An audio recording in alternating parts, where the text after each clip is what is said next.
अच्छा, last topic हम discuss करते हैं इस चैप्टर का, जो बड़ा ही फेमस टॉपिक है, बड़ा ही अच्छा टॉपिक है मैं कहूँ। अच्छा, ये टॉपिक है फैक्टर्स का। ऐसे फैक्टर्स जो क्या करते हैं, जो अफेक्ट करते हैं किसका, किसको, रेट ऑफ फोटोसिंथेसिस को। देखिए, इसमें जो मेन फैक्टर हम डिस्कस करेंगे वो CO2 वाला होता है, बट फिलहाल के लिए हम बाकी को एक ओवरव्यू देख लेते हैं कि कौन कौन से फैक्टर्स हैं जो अफेक्ट करते हैं फोटोसिंथेसिस के रेट को। मतलब फोटोसिंथेसिस का रेट मतलब कि बायोमास की प्रोडक्शन। अब जहां तक सवाल है, इस टॉपिक को थोड़ा ध्यान से सुनिएगा, खास तौर पे जब हम एक्सटर्नल फैक्टर्स की बात करेंगे। इंटरनल फैक्टर्स में कोई बड़ी बात नहीं है। देखिए, इंटरनल फैक्टर्स वो हैं जो प्लांट के जेनेटिक्स के ऊपर डिपेंड करते हैं, मतलब कि प्लांट के अंदर जो इंफॉर्मेशन है जीन्स के ऊपर या DNA के ऊपर, वो कैसी है, उस अकॉर्डिंगली ही प्लांट का स्ट्रक्चर होगा, लीव्स का साइज होगा, लीव्स का नंबर होगा। तो इसमें सबसे पहले हम पॉइंट वाइज पॉइंट बात करते हैं कि हाँ जी, लीव्स का नंबर क्या है। लीव्स अगर ज्यादा है तो डेफिनेटली रेट ऑफ फोटोसिंथेसिस भी ज्यादा है। दूसरा होगा हमारे पास लीव्स का साइज क्या है। लीव का साइज बड़ा है तो रेट ऑफ फोटोसिंथेसिस बड़ा होगा, क्योंकि वहां पे सरफेस एरिया बढ़ जाएगा। लीव्स की ओरिएंटेशन क्या है, कि क्या वो सनलाइट की तरफ फेस कर रही है या नहीं, उस पर भी फोटोसिंथेसिस निर्भर करता है। अगर लीव्स का सरफेस इस तरह से, खासतौर पे हम अगर लीव्स की बात करें और डॉर्सीवेंट्रल लीव्स की बात करें, तो उनकी पीठ हमेशा सनलाइट की तरफ होती है। उसमें जो एडेक्सियल साइड है, जिसको आप डॉर्सल साइड कहते हैं, वो it always face towards sunlight. अगर वो इस तरह से सनलाइट को फेस कर रही है तो डेफिनेटली लीव्स का एरिया ज्यादा है, ज्यादा एक्सपोजर बन रहा है, ज्यादा फोटोसिंथेसिस का रेट होगा। बहुत सिंपल सी कहानी है। अगर एरिया ऐसा नहीं है तो रेट ऑफ फोटोसिंथेसिस कम हो जाएगा। फोर्थ पॉइंट है, लीव्स के अंदर जो मीजोफिल सेल्स हैं वो क्या डेवलप्ड है या नहीं। ठीक है, अगर वेल मेच्योर है तो भी उनके अंदर रेट ऑफ फोटोसिंथेसिस ज्यादा होगा। नेक्स्ट है क्लोरोप्लास्ट का नंबर। देखिए, जो मेन ऑर्गेनली है जिसमें फोटोसिंथेसिस चलनी है, उसका नंबर क्या है। अब क्लोरोप्लास्ट का नंबर के साथ साथ क्लोरोप्लास्ट के अंदर जो फोटोपिगमेंट है, क्लोरोफिल, उसका अमाउंट कितना है। ज्यादा अमाउंट ज्यादा रेट ऑफ फोटोसिंथेसिस। लीव्स की उम्र क्या है, अरे सबको पता है भैया।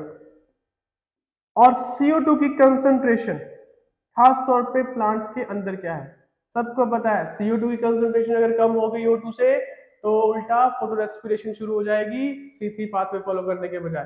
तो ये सारी बातें जो आप यूज टू हो चुके होंगे, आई होप सो अभी तक। और अगर हम बात करें एक्सटर्नल फैक्टर्स की, तो देखिए एक्सटर्नल फैक्टर्स के अंदर चार बातें हम करते हैं। एक्सटर्नल फैक्टर्स में हमारे पास जो फैक्टर्स नॉर्मली हम डिस्कस करते हैं वो करते हैं, सनलाइट हो गया, टेम्परेचर हो गया, कार्बन डाइऑक्साइड की कंसंट्रेशन हो गई, और वाटर की अवेलेबिलिटी हो गई। देखिए, और इसमें सबसे इंपॉर्टेंट जो डिस्कस किया जाता है, ये सबको माना जाता है, वो है कार्बन डाइऑक्साइड की कंसंट्रेशन। अगर हम थोड़ी सी बात, मतलब इसको थोड़ा सा दोहरा रहा हूं मैं फिर से, रुबिस्को एंजाइम की डुअल नेचर की बात करते हैं। रुबिस्को एंजाइम दोगला है। CO2 ज्यादा है तो कार्बोक्सिलेज, ऑक्सीजन ज्यादा है तो ऑक्सीजनेज। हमारा एनवायरमेंट, ध्यान से देखिएगा सुनिएगा, हमारा एनवायरमेंट वैसे भी ऑक्सीजन एनरिच्ड है as compare to carbon dioxide. हमारी कार्बन डाइऑक्साइड एनवायरमेंट में नॉर्मली 0.02% के आसपास कह लीजिए, या PPM में अगर आपने लेना है तो 200 PPM टू 400 PPM के आसपास की रेंज कार्बन डाइऑक्साइड की रहती है। या परसेंटेज के हिसाब से लेना है तो 0.032 0.04% के हिसाब से आप ले लीजिए। और जहां तक ऑक्सीजन की परसेंटेज का हिसाब किताब है, वो 20% प्लस चल रही है। तो आप देखो कि ऑक्सीजन और CO2 का कोई मुकाबला ही नहीं है। और अगर इस तरह से या इस पर्सपेक्टिव से हम देखें कि कार्बन डाइऑक्साइड का अमाउंट O2 के मुकाबले बहुत कम है, तो रुबिस्को एंजाइम तो हमेशा ऑक्सीजनेज की तरह ही बिहेव करेगा। वो तो कभी कार्बोक्सिलेज की तरह बिहेव कर ही नहीं सकता। तो मतलब जो प्रेजेंट एनवायरनमेंट है वो रुबिस्को को किस तरह से बिहेव करवाने की कोशिश कर रहा है। ऑक्सीजनेज, जिसका मतलब है फोटो रेस्पिरेशन, जिसका मतलब है प्लांट की मृत्यु। प्लांट कभी भी अपना ग्लूकोज नहीं बना पाएगा। वो एक अलग बात है कि प्लांट की लीव्स के अंदर जो कंसंट्रेशन CO2 की होती है उसे थोड़ा सा ज्यादा करके रखा जाता है O2 के मुकाबले, क्योंकि जितनी O2 बनती है वो O2 बाहर एटमॉस्फेयर में डिफ्यूज आउट होती रहती है। हाँ, बट C3 प्लांट्स में कहीं ना कहीं फोटो रेस्पिरेशन के केसेस तो हम पढ़ ही रहे हैं। हम कहते हैं कि कैरेक्टरिस्टिक फीचर है फोटो रेस्पिरेशन C3 प्लांट का। और जहां पे इस चीज का होने का कारण या होने के चांसेस बहुत ज्यादा है, वहां पे प्लांट्स मॉडिफाई हो गए, C4 बन गए या कैम बन गए। उन्होंने CO2 को, एटमॉस्फेरिक CO2 को स्टोर करना सीख लिया और उसी स्टोर CO2 से अपना C3 पाथवे चलाना सीख लिया। मतलब कि रुबिस्को एंजाइम को मजबूर कर दिया उन्होंने कि भाई ऑक्सीजन कभी ज्यादा हो ही नहीं सकती, हम हमेशा CO2 ज्यादा ही रखेंगे और ऑक्सीजन को हमेशा कम रखेंगे, क्योंकि हमारे पास CO2 जो है वो स्टोर्ड फॉर्म में है। तो अगर मैं एक्सटर्नल फैक्टर्स की बात करूं तो कार्बन डाइऑक्साइड का यहाँ पे सबसे ज्यादा मेजर रोल रहता है। इसलिए बोलते हैं कार्बन डाइऑक्साइड जो होती है वो मेजर लिमिटिंग फैक्टर होती है। अच्छा, अब ये सारी बातें करने से पहले हम थोड़ी सी एक बात जरूर करेंगे कि एक लॉ आया, लॉ ऑफ लिमिटिंग फैक्टर, उसके बाद हम इनको डिस्कस करेंगे। लॉ ऑफ लिमिटिंग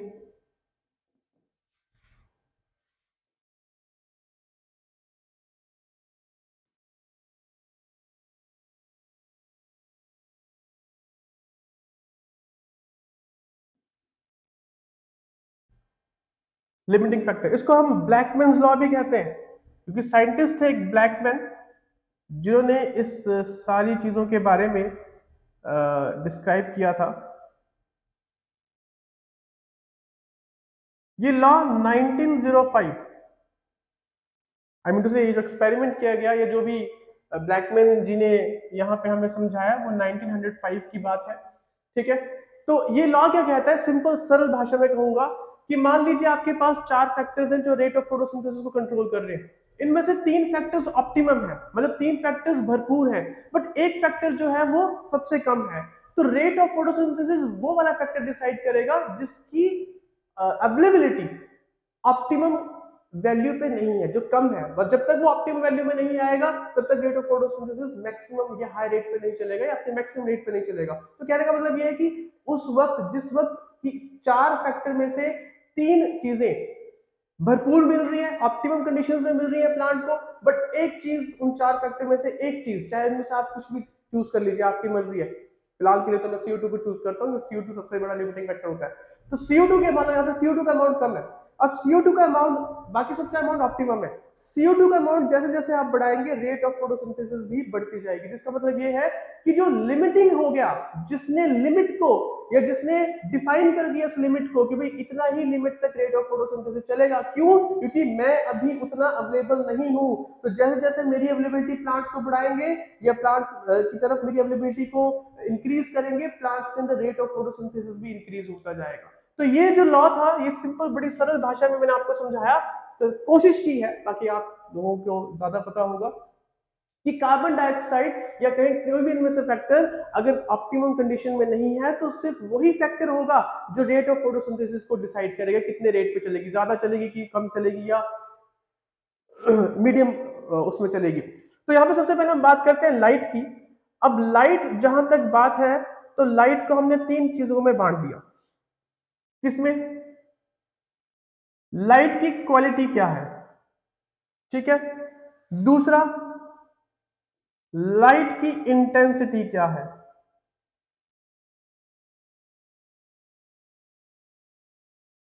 तीसरा लाइट की ड्यूरेशन क्या है। ठीक है, क्वालिटी, इंटेंसिटी, ड्यूरेशन। अब जहां तक क्वालिटी का सवाल है, वहां पे मैं सिंपल सी बात कहूंगा, विजिबल स्पेक्ट्रम। क्या लाइट के अंदर जो वेवलेंथ की रेंज है वो 400 से 700 नैनोमीटर तक है कि नहीं? अगर इसके अंतर्गत, इन लिमिट्स में लाइट प्लांट्स को अवेलेबल है तो प्लांट्स फोटोसिंथेसिस करेंगे। बहुत सिंपल सी कहानी है। और जहां तक बात है इंटेंसिटी की, तो इंटेंसिटी के साथ फोटोसिंथेसिस के रेट का एक लीनियर रिलेशनशिप होता है। लीनियर रिलेशनशिप का मतलब होता है कि जैसे जैसे लाइट की इंटेंसिटी बढ़ती है, रेट ऑफ फोटोसिंथेसिस भी बढ़ता है, परंतु यहां पे इस तरह से हम लिख सकते हैं इंटेंसिटी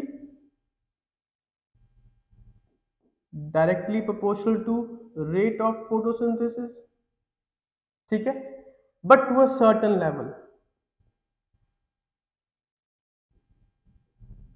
अब ये सर्टेन लेवल क्यों मैंने बोला, या लिमिट लिख देते हैं, मतलब ऐसा नहीं है कि आप लाइट की इंटेंसिटी बढ़ाते रहो बढ़ाते रहो बढ़ाते रहो और रेट ऑफ फोटोसिंथेसिस बढ़ता जाएगा, नहीं। हम ये मान के चलते हैं कि जो रेट ऑफ फोटोसिंथेसिस होता है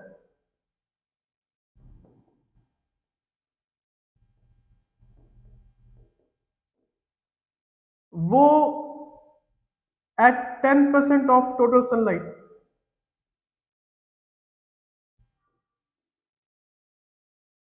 मैं सनलाइट कहूं या टेक्निकली कहूं फोटोसिंथेटिक एक्टिव रेडिएशन, जो एक्चुअल में सनलाइट हमारे एटमॉस्फेयर को क्रॉस करके अर्थ के सरफेस पे गिरती है, इंसिडेंट होती है, तो 10% उसका एनफ है किसी भी प्लांट के अंदर मैक्सिमम रेट ऑफ फोटोसिंथेसिस को शो करना है अगर प्लांट के अंदर। बट प्रॉब्लम यहां पे क्या है कि अगर इंटेंसिटी बहुत ज्यादा हो जाती है under very high light intensity,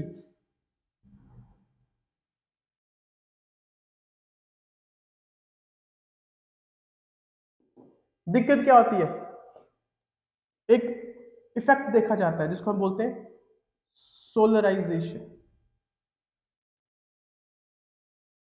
अब ये इफेक्ट क्या है, याद कीजिएगा, हमने एसेसरी पिगमेंट्स की बात की थी किसी लेक्चर के अंदर, फोटोसिंथेसिस वाले, और उसमें मैंने बताया था कि एसेसरी पिगमेंट्स जो होती हैं वो फोटो ऑक्सीडेशन से प्लांट के मेन क्लोरोफिल पिगमेंट को जो रिएक्शन सेंटर में होती है क्लोरोफिल ए खास तौर पर, उसे बचाती है।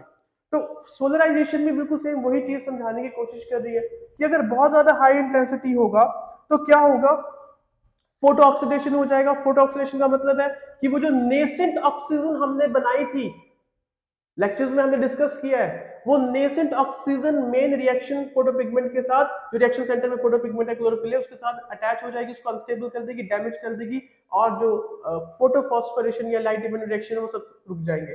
तो उन्हें रोकने के लिए एसेसरी पिगमेंट्स क्या करती हैं, उस नेसेंट ऑक्सीजन को मॉलिक्यूलर ऑक्सीजन में बना के एक स्टेबल फॉर्मेट में कन्वर्ट करती है, जिससे क्या होता है कि फोटो ऑक्सीडेशन होने के चांसेस नहीं होते। बट अगर ये चीजें बहुत लंबे समय तक कंटिन्यूसली होती रहे तो डेफिनेटली कहीं ना कहीं इसकी सोलराइजेशन या कहीं फोटो ऑक्सीडेशन हो जाएगी। तो सोलराइजेशन में एक तो इफेक्ट हम पढ़ते हैं कि फोटो ऑक्सीडेशन होने के चांसेस होते हैं, ठीक है।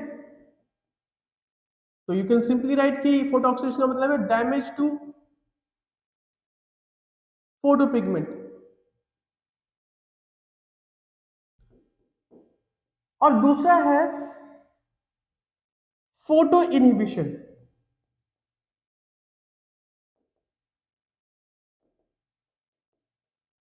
अब फोटो इनहिबिशन का मतलब क्या है कि बहुत high rate of high light intensity पे बहुत ज्यादा वाटर लॉस बढ़ जाएगा। तो क्या हो जाएगा, एक तरह से प्लांट्स के अंदर जो वाटर है, जो हाइड्रेशन है, वो कम हो जाएगी। And water is very important.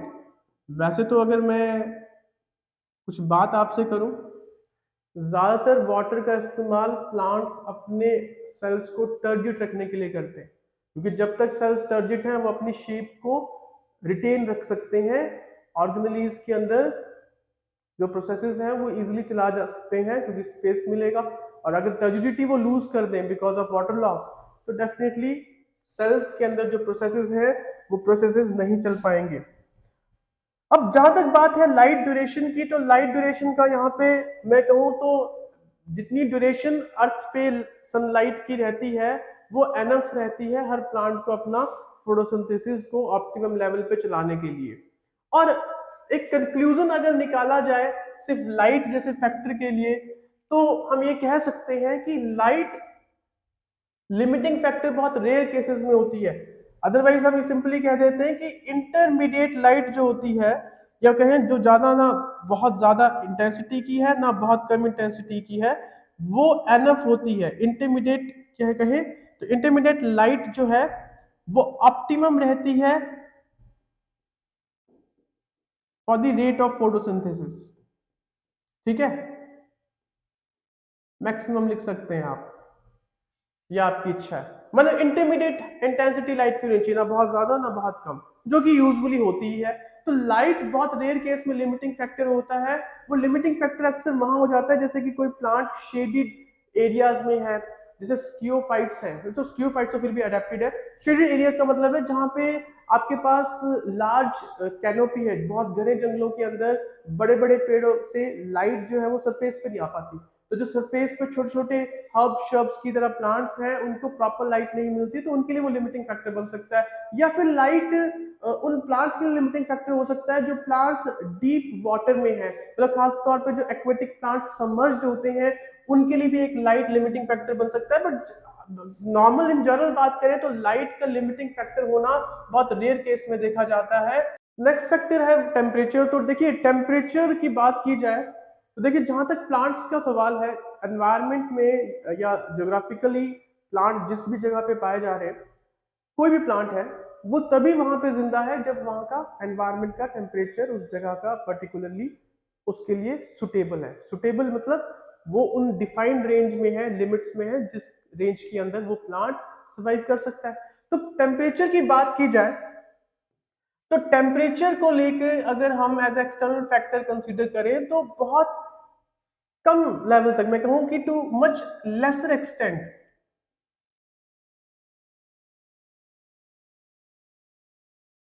जो टेम्परेचर होता है वो किसी प्लांट के लिए एज अ लिमिटिंग फैक्टर के तौर पर काम करता है टू अ लेस एक्सटेंट। ठीक है, तो टेम्परेचर नॉर्मली प्लांट्स के लिए बहुत कम कंडीशंस में, बहुत कम केसेस में लिमिटिंग फैक्टर के तौर पे काम करता है।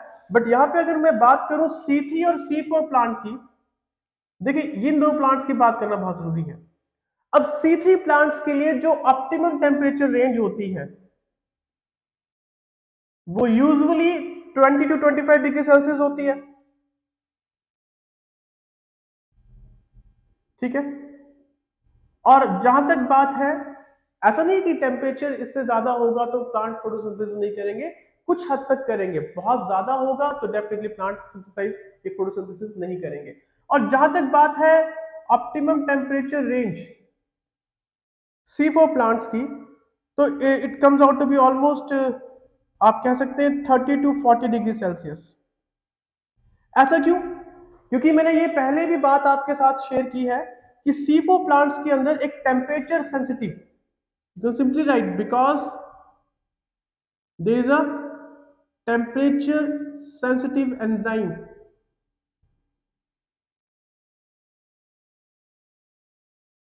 जिसको आप कहते हैं PPDK, जो कि हायर टेम्परेचर पे ही काम कर सकता है।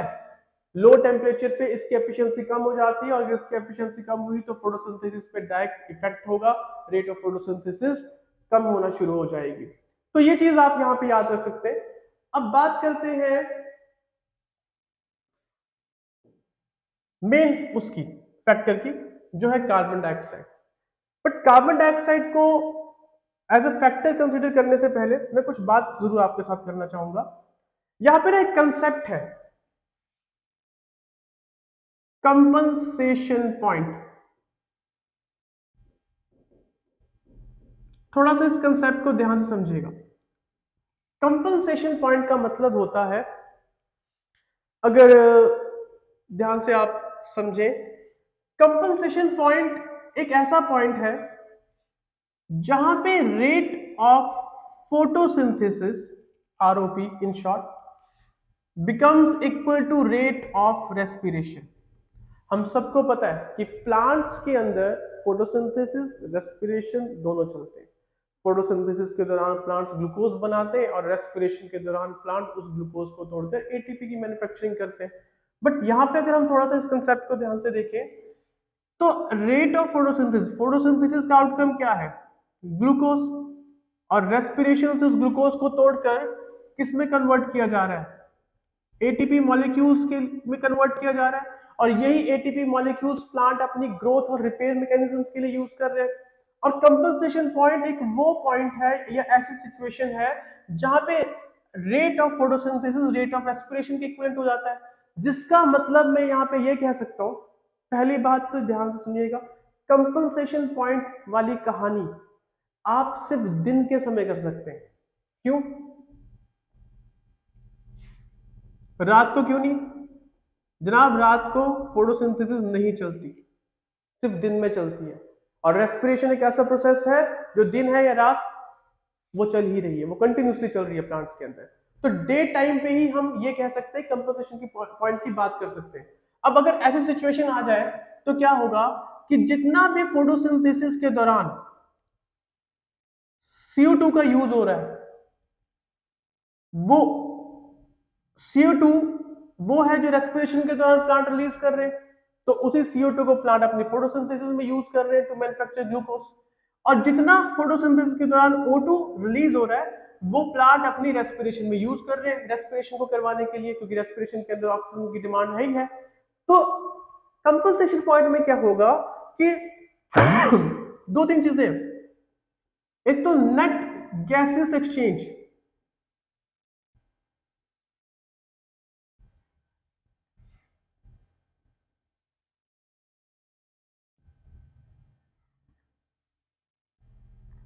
क्या होगा? जीरो हो जाएगा। मतलब कि ना ही प्लांट एनवायरनमेंट में O2 इनकॉर्पोरेट कर रहा है, ना ही प्लांट एनवायरनमेंट से कार्बन डाइऑक्साइड को रिमूव कर रहा है। इसका मतलब प्लांट सेल्फ सस्टेनेबल हो गया है, कुछ ऐसे ही समझने को मिल रहा है बट ऐसा नहीं है। और साथ में जो नेट प्राइमरी प्रोडक्शन है,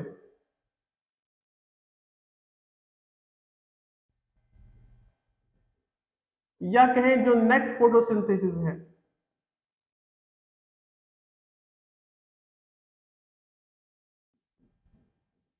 वो भी जीरो हो चुका है।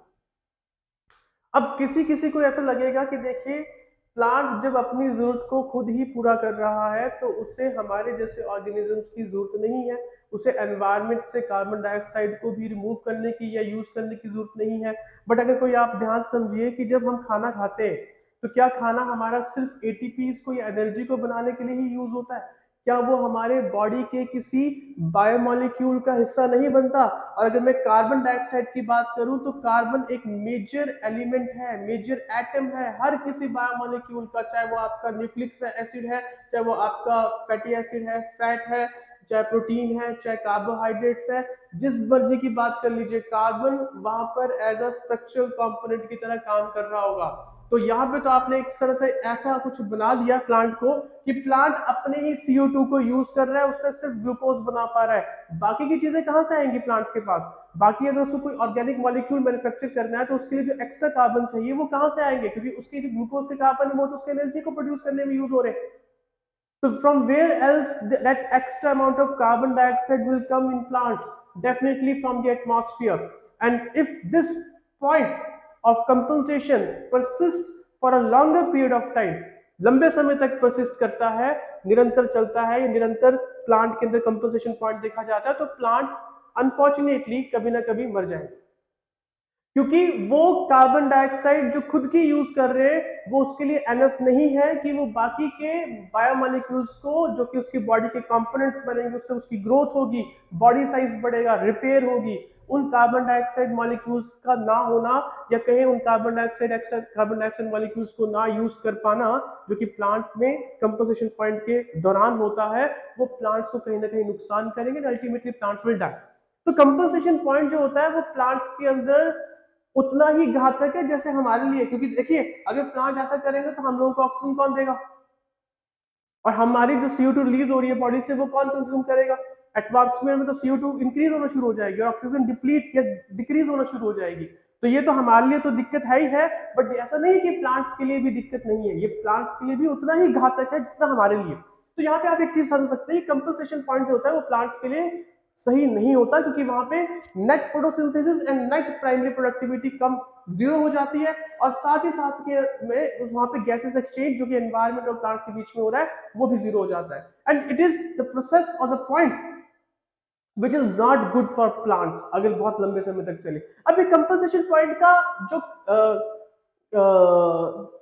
कारण क्या है? कारण सिंपल है, रेस्पिरेशन तो उसी रेट से चलेगी। रेस्पिरेशन क्या है? उसको ग्लूकोज चाहिए, बस कहानी खत्म। बट मैंने कहा जैसे कि कंपनसेशन पॉइंट वो स्थिति है जब आपका रेट ऑफ फोटोसिंथेसिस किसके इक्वल हो जाए। अब rate of photosynthesis rate of respiration के इक्वल हो सकता है। क्यों? रेस्पिरेशन अपने कांस्टेंट पेस से चल रहा है, वो तभी कम होगा अगर ग्लूकोज की अवेलेबिलिटी नहीं है। बट अगर फोटोसिंथेसिस चल रहा है, क्योंकि यहाँ पे फोटोसिंथेसिस बंद थोड़ी हुआ है, फोटोसिंथेसिस तो चल रहा है। अगर फोटोसिंथेसिस किसी भी रेट पे चल रहा है तो ग्लूकोज की मैन्युफैक्चरिंग हो रही है, और अगर ग्लूकोज की मैन्युफैक्चरिंग हो रही है तो रेस्पिरेशन भी हो रही है ग्लूकोज की, जिससे एटीपी बन रहे हैं। तो इसका मतलब यह है कि अगर रेट ऑफ फोटोसिंथेसिस इक्वल हो जाए रेट ऑफ रेस्पिरेशन के, तो क्या होगा कि आपके पास ये दो पॉइंट्स जो मैं ऑलरेडी अभी डिस्कस करके बैठा हूं, ये दोनों चीजें, ये सिचुएशंस यहां पे प्रेजेंट हो जाएंगी। रेट ऑफ फोटोसिंथेसिस आगे पीछे हो सकता है, रेट ऑफ रेस्पिरेशन के बहुत कम चांसेस होते हैं कि वो आगे पीछे हो जाए। और रेट ऑफ फोटोसिंथेसिस अगर इक्वल हुआ है तो इसका रीजन क्या हो सकता है? ये जो फैक्टर्स हमने पढ़े, जैसे कि लाइट, टेम्परेचर, CO2, वाटर। इन फैक्टर में से अगर कोई भी फैक्टर लिमिटिंग है जो रेट ऑफ फोटोसिंथेसिस को कम कर रहा है, तो 100% चांसेस है कि अगर वो फैक्टर लंबे समय तक प्लांट को अवेलेबल नहीं करवाया जाएगा तो प्लांट का जो रेट ऑफ फोटोसिंथेसिस है वो एक टाइम पे रेट ऑफ रेस्पिरेशन की इक्वल आ जाएगा, मतलब कि कंपनसेशन पॉइंट अचीव हो जाएगा, जिसकी वजह से प्लांट के अंदर नेट प्राइमरी प्रोडक्शन कम हो जाएगी या कहीं जीरो हो जाएगी, और अल्टीमेटली प्लांट अगर लंबे समय तक इसी पॉइंट पे रहा तो वो खत्म हो जाएगा। तो कंपनसेशन पॉइंट का आना is neither good for us और द ऑर्गेनिज्म लाइक अस, जो कि O2 पे निर्भर है एटमॉस्फेयर के और CO2 रिलीज करते हैं, and nor it is good for the plant themselves, क्योंकि प्लांट के लिए खुद भी कंपनसेशन पॉइंट एक घातक चीज है। तो मैंने आपको यहाँ पे बड़ी सरल भाषा में समझाने की कोशिश की है कि कंपनसेशन पॉइंट में आप ये ना देखिए कि गैसेस एक्सचेंज जीरो हो गया और प्लांट्स को किसी की जरूरत नहीं है। मतलब फोटोसिंथेसिस कुछ ऐसे होने चाहिए, करेक्ट वे क्या होना चाहिए फोटोसिंथेसिस का, कि रेट ऑफ फोटोसिंथेसिस इतना ज्यादा हाई हो as compare to rate of respiration, ठीक है, कि रेस्पिरेशन से जो CO2 निकल रही है उसको तो प्लांट यूज करे ही करे, बट एटमॉस्फेरिक CO2 को भी प्लांट यूज करे, जिससे एटमॉस्फेयर से CO2 का अमाउंट कम होगा, और इतना ज्यादा ऑक्सीजन प्रोड्यूस करे कि अगर प्लांट अपनी रेस्पिरेशन में ऑक्सीजन अपना ही रिलीज किया हुआ यूज करना चाहते हैं तो वो तो यूज करे करे, बट इतना एक्सेस अमाउंट हो ऑक्सीजन का प्रोड्यूस होते वक्त फोटोसिंथेसिस को करवाते वक्त कि ऑक्सीजन एक्स्ट्रा जो है वो एटमॉस्फेयर में ऐड करे। कुछ इस तरह से प्लांट के अंदर रेट फोटोसिंथेसिस और रेस्पिरेशन का बैलेंस्ड होना चाहिए, तब जाके हम ये कहेंगे कि प्लांट प्रोडक्टिव इन नेचर है, क्योंकि यहां से निकला हुआ जो ग्लूकोज है वो रेस्पिरेशन के दौरान यूज होगा और अल्टीमेटली वहां से प्रोड्यूस होगा एटीपी, जो प्लांट्स अपनी रिपेयर और ग्रोथ दोनों के लिए यूज करेंगे। कुछ ये है करेक्ट वे, ऐसा होना चाहिए प्लांट्स के अंदर। और यूजुअली अगर प्लांट्स जिंदा है, हरे भरे हैं, हमारे सामने जीवित है, तो वो उनका जो रेट है फोटोसिंथेसिस का वो रेस्पिरेशन के अकॉर्डिंगली इसी तरह से होता है, क्योंकि अगर ये दोनों चीजें इक्वल हो गई तो प्लांट्स में दिक्कत ये है कि जो एक्स्ट्रा अमाउंट ऑफ कार्बन उन्हें चाहिए अपने बाकी के बायोमोलिक्यूल्स को सिंथेसाइज करने के लिए, कार्बन स्ट्रक्चरल कंपोनेंट होता है हर बायोमोलिक्यूल का, तो वो उसे एटमॉस्फेयर से वो ले ही नहीं रहा, क्योंकि उसका रेट फोटोसिंथेसिस का बराबर हो चुका है रेट ऑफ रेस्पिरेशन का के इक्विवेलेंट। तो अब बाकी की बात करते हैं। अब जैसे कि मैंने कहा कि यहाँ पे जो कार्बन डाइऑक्साइड है वो आपका, अभी मैंने बताया कि मेजर लिमिटिंग फैक्टर होता है, क्योंकि एटमॉस्फेयर के अंदर कंडीशंस भी कुछ ऐसी हैं जो कंडीशंस रुबिस्को एंजाइम को ऑक्सीजनेज की तरह बिहेव करवाने में प्रमोट कर सकती हैं।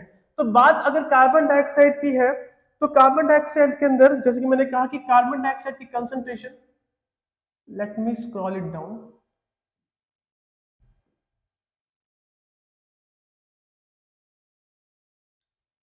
ठीक है।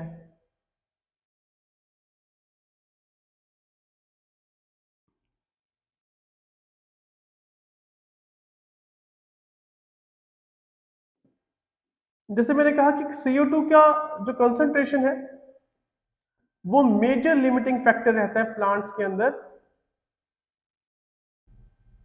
जहां तक सवाल है फोटोसिंथेसिस का।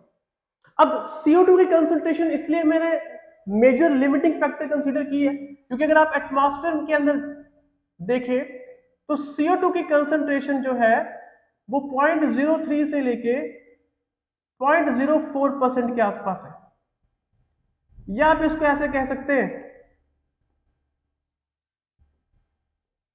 300 से लेके 400 ppm पार्ट्स पर मिलियन, कुछ इस तरह से कर सकते हैं। और ये जो कंसंट्रेशन है ये 100% O2 की कंसंट्रेशन से तो बहुत ही कम है, तो रुबिस्को एंजाइम को यहाँ पे 100% किस तरह से बिहेव करवाएंगी ये कंडीशन, खास करके CO2 वाली, ऑक्सीजन की तरह। बस कहानी खत्म है यहीं पे। तो अगर मैं बात करूं कि कौन सी ऐसी वो कंडीशन होती है जिसमें प्लांट्स का रेट ऑफ फोटोसिंथेसिस इतने अमाउंट या इतनी रेंज ऑफ CO2 कंसंट्रेशन होने के बाद मैक्सिमम लेवल पे चलता है, मतलब कि जो ऑप्टिमम कंसंट्रेशन है CO2 की,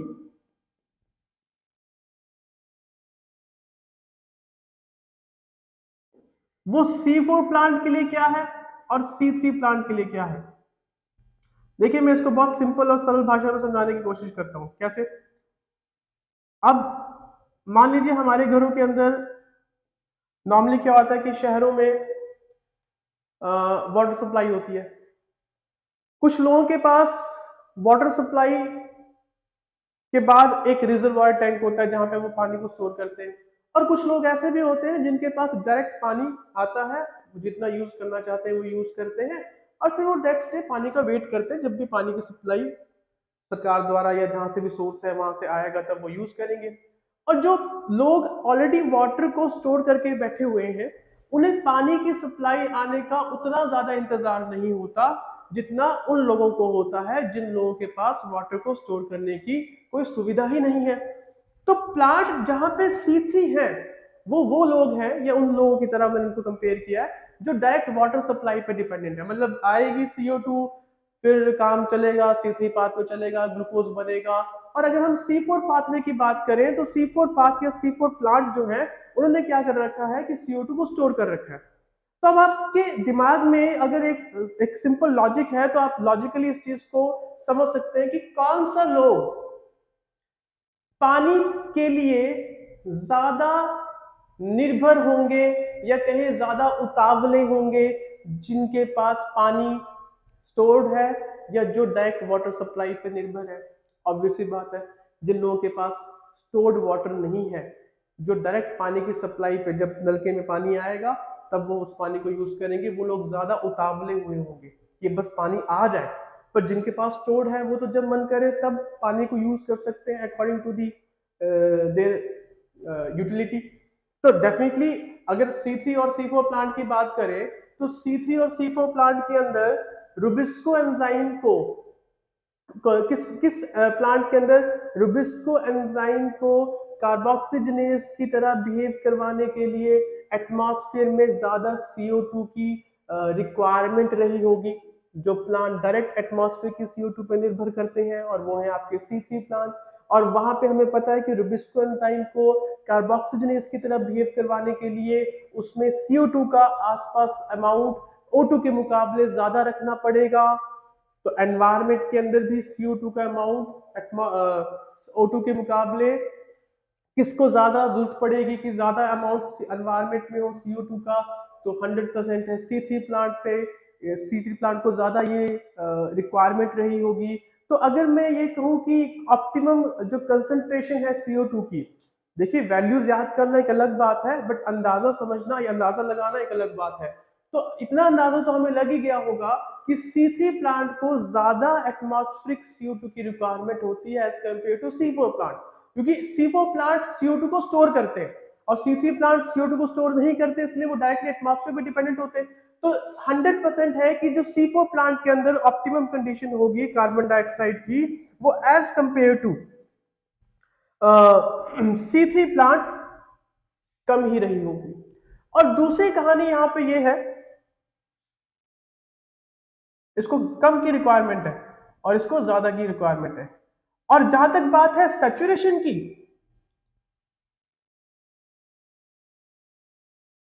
सैचुरेशन का मतलब है कि जो रेट ऑफ फोटोसिंथेसिस है, कितने कार्बन डाइऑक्साइड की कंसंट्रेशन पे मैक्सिमम हो सकता है किस प्लांट में, मुझे बता दीजिए। फिर से मैं कहूंगा, C4 प्लांट, C4 प्लांट के अंदर जो CO2 की कंसंट्रेशन है, या एटमॉस्फेयर के अंदर बोल देता हूं मैं, अंदर की बात छोड़ो क्योंकि हम एक्सटर्नल फैक्टर्स की बात कर रहे हैं, कि एटमॉस्फेयर में कितनी कंसंट्रेशन ऑफ CO2 चाहिए किस प्लांट के लिए कि भाई वो अपना maximum rate of photosynthesis show करे। तो किस प्लांट के लिए ज्यादा कंसंट्रेशन की रिक्वायरमेंट है, C4 की C3? किस घर के बंदे को या किस घर वाले को ज्यादा पानी की जरूरत है, जिसने पानी स्टोर किया है या जिसने पानी स्टोर नहीं किया है? 100% जिसने पानी स्टोर नहीं किया। जिसने स्टोर किया है वो तो अपना पानी धीरे धीरे यूज करता रहेगा। जिसने कल से आज तक बर्तन नहीं धोए, कपड़े नहीं धोए, उसको ज्यादा पानी की रिक्वायरमेंट है। अगर वो ज्यादा पानी की रिक्वायरमेंट नहीं होगी उसको पूरी, तो वो डेफिनेटली कोई ना कोई काम उसको छूट जाएगा। तो 100% है कि अगर आपका रेट ऑफ फोटोसिंथेसिस मैक्सिमम या सैचुरेट करवाने वाली कहानी यहाँ पे हम समझ रहे हैं, तो C4 प्लांट के अंदर जब कंसंट्रेशन CO2 की अप्रोक्सीमेटली 360 माइक्रोलीटर पर लीटर होगी, तो maximum rate of photosynthesis achieve हो जाएगा। और जहां तक बात है C3 प्लांट की, तो इसके लिए जो सैचुरेशन रेट है या कहे कार्बन डाइऑक्साइड की जो कंसंट्रेशन की रिक्वायरमेंट है, वो अराउंड 450 माइक्रोलीटर पर लीटर की जरूरत होगी, तब जाके C3 प्लांट अपनी maximum rate of photosynthesis show करेंगे, या कहे इसमें फोटोसिंथेसिस के अंदर रेट के या रेट ऑफ फोटोसिंथेसिस के अंदर सैचुरेशन देखी जा सकती है। अच्छा, अब यही बात है कि भाई अगर मैं CO2 को घटा दूं, तो डेफिनेटली एक पॉइंट ऐसा आएगा कि रुबिस्को एंजाइम ऑक्सीजनेज की तरह काम करना शुरू कर देगा, O2 की कंसंट्रेशन ज्यादा हो जाएगी। तो किस कौन सा बंदा ज्यादा चिल्लाएगा जब पानी सप्लाई नहीं आएगी? वो बंदा जिसके पास पानी स्टोर्ड फॉर्म में है, या वो बंदा जिस नलके की सप्लाई पे या पानी की सप्लाई पे डिपेंड करता है? सबसे पहले वो बंदा चिल्लाएगा जिसके पास पानी की सप्लाई पे डायरेक्ट निर्भरता है। जिसने स्टोर किया वो नहीं चिल्लाएगा, वो बहुत देर बाद उसे फील होगा कि अब पानी की कमी हुई है। तो बहुत सिंपल सी कहानी है। अगर मैं कंपनसेशन पॉइंट की बात करूं, मैं कंपनसेशन पॉइंट किस लिए बात कर रहा हूं, क्योंकि कंपनसेशन पॉइंट वो पॉइंट है जहां पे कोई ना कोई फैक्टर लिमिटिंग हो जाता है, जिसकी वजह से रेट ऑफ फोटोसिंथेसिस में गिरावट आती है, और वो गिरावट होते होते एक वक्त ऐसा आता है कि rate of photosynthesis rate of respiration के इक्विवेलेंट हो जाता है, जिसमें नेट एक्सचेंज गैसेस का जीरो और साथ में नेट प्राइमरी प्रोडक्शन प्लांट्स की, या कहें फोटोसिंथेटिक प्रोडक्शन जो है, ये फोटोसिंथेटिक रेट है, वो जीरो हो जाता है। प्रोडक्शन के हिसाब से भी आप कर सकते हैं कंसीडर। तो कंपोजिशन पॉइंट अगर मैं CO2 के हिसाब से करूं, तो मुझे पता है कि C4 प्लांट के अंदर कंपनसेशन पॉइंट लेट आएगा, बट किस कंसंट्रेशन पे आएगा? बहुत कम कंसंट्रेशन ऑफ CO2 पे आएगा, जो कि अगर हम कंसीडर करें कि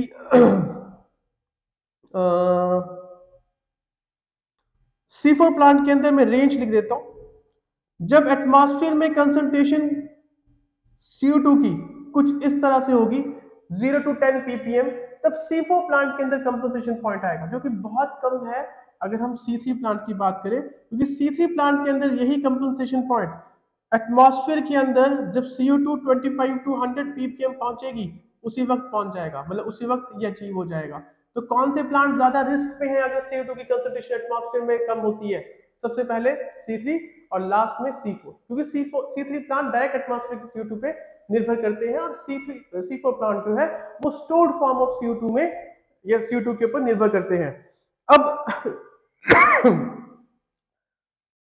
ठीक है, बहुत अच्छी बात है, बट अगर मैं एक करंट सिचुएशन की बात करूं, जिस तरह से हमारे एनवायरनमेंट का हिसाब किताब है, पोल्यूशन मेजर फैक्टर है, और उस पोल्यूशन के अंदर हम ये भी कहते हैं कि CO2 की कंसंट्रेशन दिन प्रतिदिन बढ़ती जा रही है।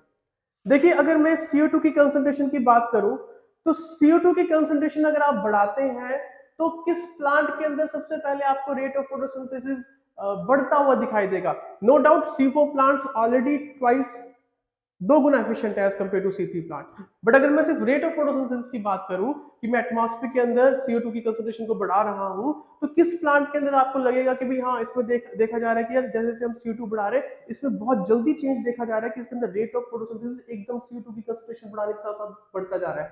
तो खास तौर पर ये C3 प्लांट ही हो। तो अगर मैं कहूं कि रेट ऑफ फोटोसिंथेसिस बढ़ाना है खास तौर पे, ये एक स्पेशल पॉइंट आप लिख सकते हैं इन C3 प्लांट, और वो भी CO2 को एज अ फैक्टर लेके, लिमिटिंग फैक्टर, तो CO2 की कंसंट्रेशन को बढ़ा दीजिए। ये CO2 की कंसंट्रेशन अगर बढ़ाओगे तो क्या होगा, रेट ऑफ फोटोसिंथेसिस भी बढ़ता जाएगा। और ये मैक्सिमम कब होगा, एटमॉस्फेयर में अगर CO2 की कंसंट्रेशन अराउंड 0.05% आ जाए। बियॉन्ड दिस कंसंट्रेशन क्या फिर भी रेट ऑफ फोटोसिंथेसिस बढ़ेगा?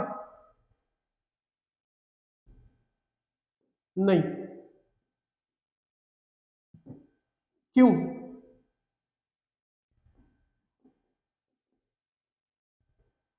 सबसे बड़ा कारण because of green house effect. बस इतना ध्यान रखिएगा। ग्रीन हाउस इफेक्ट क्या करता है, एटमॉस्फेयर का टेम्परेचर बढ़ा देता है। और आपको पता है कि वैसे ही C3 प्लांट जो है उनके अंदर जो ऑप्टिमम रेंज है टेम्परेचर की वो 20 to 25 डिग्री सेल्सियस है, तो उनके लिए तो वैसे भी हाई टेम्परेचर सही बात नहीं होगी।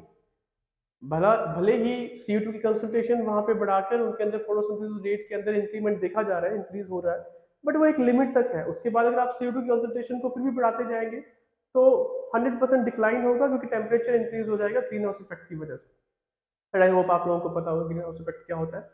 तो यहां तक हमने उन सारे मेजर फैक्टर्स की बात कर ली जो कि रेट ऑफ फोटोसिंथेसिस को रेगुलेट करते हैं। साथ ही साथ में देखिए मैं एक और चीज यहाँ पे समझाऊंगा, ऐड करूंगा, समझाऊंगा नहीं। कुछ क्रॉप्स के अंदर ग्रीन हाउस इफेक्ट करवाया जाता है, और खास करके वो क्रॉप्स होती हैं to increase crop yield.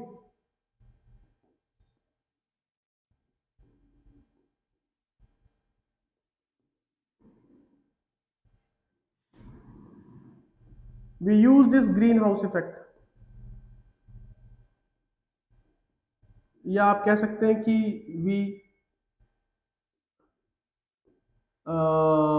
Tend to increase